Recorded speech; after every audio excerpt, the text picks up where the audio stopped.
Glyn Hodges, FA Cup time, here we go again. Your first one as AFC Wimbledon manager, and those images of 1988 always seem to get rolled out. We've got to go back, of course. You weren't with us then with Wimbledon, you moved on. What memories do you have of that time though? Because you must have been so pleased for a lot of the lads that went on it. Well, 88, well, mixed really. I mean, 87 when we got beat by Spurs, I felt we had a good side. We could beat anybody, which obviously went over to the 88 team. I left, went to Newcastle, come back, went to Watford. Night he played at Plough Lane in the quarter final for Watford. We were 1-0 up at half time. Brian Gale gets sent off. They're down to 10 men. I think we were 1 foot in the semi final, and then Fash scores and we get knocked out.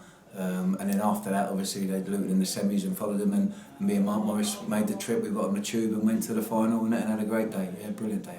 But going back, as you said, a little bit before that, we were on a little bit of a run. We remember seeing the footage a few weeks ago of the fact of you following up on Kevin Gage's penalty. Well, I always knew he struggled at pens, Gagey, so there's always a chance of me getting a rebound. But no, I know he's overconfident with the Spurs team, but they had Hoddle, Ardiles, what a team that was.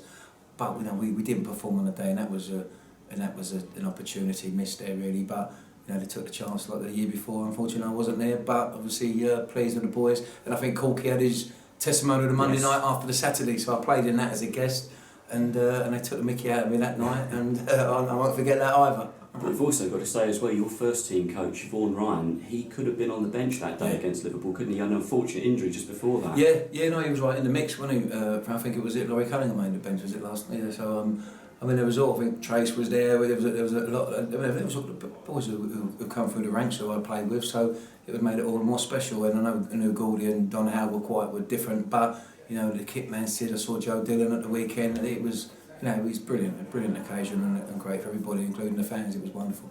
But then to bring it forward in your career as well, I mean that remarkable time, 1993. Yeah. Both Sheffield teams going to Wembley. 5 ex-Wimbledon players in that Sheffield United team. Yeah, mixed emotions. It was obviously brilliant to get to the semi-final, and then you're one step away. I mean, you think about it.